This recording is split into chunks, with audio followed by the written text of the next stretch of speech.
பங்குனி அமாவாசை நாள்ல முன்னோர்களுக்கு நாம படையல் போடுறதும் அதை போலவே குலதெய்வத்திற்கு படையல் வைக்கிறதும் ரொம்ப ரொம்ப முக்கியமான ஒரு விஷயமா கருதப்படுது.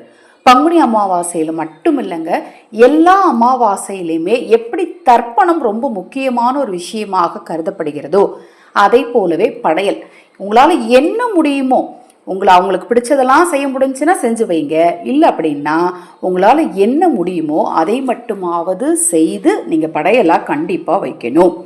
இப்படி நீங்கள் படையல் வைக்கும்போது குலதெய்வத்துக்கும் சரி முன்னோர்களுக்கும் சரி நீங்கள் படைக்கிறீங்க இல்லையா, அந்த படையலோட இந்த ஒரு பொருளை தவறாமல் வைக்கணுங்க.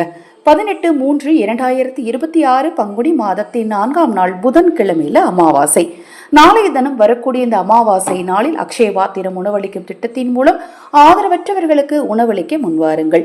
மேலும் உங்கள் தனிப்பட்ட பிரச்சனைகளுக்கு பிரத்யேகமாக பரிகாரங்கள் செய்து கொள்ள விரும்பினாலும் பூஜை பொருட்கள் வாங்க விரும்பினாலும் 9344692042 இந்த வாட்ஸ்அப் எண்ணிற்கு தொடர்பு கொள்ளுங்க. தெளிவான விளக்கம் கொடுக்கிறேன்.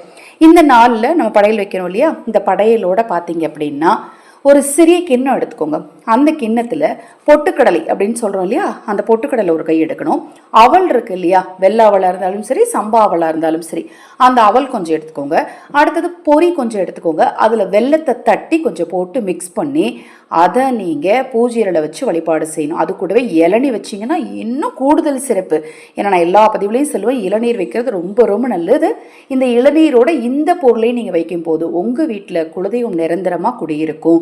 முன்னோர் சாபம், ஒருவேளை நீங்கள் ஏதாவது ஒரு வருடங்கள் இடையில ஏதோ சூழ்நிலை நிமித்தமாக நீங்கள் தர்ப்பணம் கொடுக்க முடியல, இல்லை அமாவாசை நாளில் உங்களால் அந்த நாளில் போய் தர்ப்பணம் கொடுக்க முடியல, அந்த வருஷம் நீங்கள் தவசம் கொடுக்க முடியல, இதை மாதிரி ஏதாவது பிரச்சனைகள் இருந்தாலும் சரி, அல்லது உங்களுக்கு முன்னாடி உங்கள் அப்பா அம்மா உங்கள் தாத்தா பாட்டியெல்லாம் முறையான தர்ப்பணம் கொடுக்காம ஜாதகத்தில் சொல்லியிருப்பாங்க, அதனால் உங்களுக்கு பித்ருதோஷம் இருக்குங்க அப்படின்னு சொன்னாலும் சரி, அதெல்லாம் சரியாகிறதுக்கு இந்த படையல் உங்களுக்கு கண்டிப்பாக ஒரு உதவியாக இருக்கும்னே சொல்லலாம். இந்த படையலை வச்சு நம்ம வழிபாடு செஞ்சுட்டு படையலில் நீங்கள் அவியல் பொரியல் பச்சடி கூட்டுன்னு எல்லாம் படையல் வைக்கிறீங்களே, அது கூட இலையில இப்போ நான் சொன்ன மாதிரி கொஞ்சம் இளநியும் அடுத்தது அவல் பொரி கடலை வெல்லம் எல்லாம் மிக்ஸ் பண்ணி அந்த கலவையும் கொஞ்சம் வச்சுட்டு அதை நீங்கள் ஓடும் நீரில் ஆற்றுல கொண்டு போட்டிங்கன்னு வச்சுக்கோங்களேன், ஜென்ம பாவமும் நீங்கும் அப்படின்னு சொல்லப்படுதுங்க.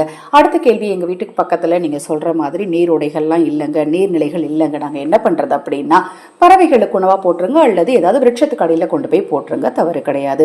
இளநீர் வச்சு வழிபாடு செய்கிறவங்க அந்த இளநீரை கொண்டுட்டு போய் அரச மரத்தோடைய வேர் பகுதிக்கு ஊற்றுனீங்க அப்படின்னா உங்களுக்கு கோடி ரூபாய் கடன் இருந்தாலும் அது நிச்சயமாக தீரும். அமாவாசை நாள் இதை நீங்கள் செஞ்சு பாருங்க.